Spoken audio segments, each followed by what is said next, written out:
नमस्कार पालकांना. काही काही पॅरेंट्स म्हणतात आमचं मूल खूप शांत आहे, काहीच त्रास देत नाही आणि दिवसभर मोबाईल बघत बसतं. बरं, सुट्ट्यांमध्ये दिवसभर मोबाईल बघणं खरंच योग्य आहे का?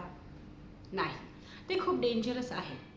लक्षात घ्या, मूल शांत आहे आणि ते आगाऊपणा करत नाही म्हणून त्याच्या हातात मोबाईल देणं हे खूप घातक आहे.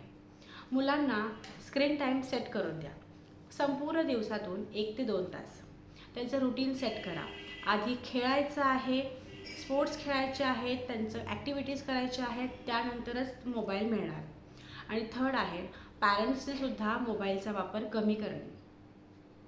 कारण मुलं पॅरेंट्सला फॉलो करतात, ते बघतात आणि म्हणतातही, तुम्ही मोबाईल बघू शकता, मग आम्ही का नाही?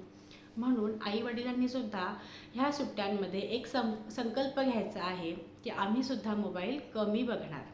तेव्हाच तुमच्या मुलांमध्ये ते मोबाईलचं ॲडिक्शन कमी होणार. थँक्यू.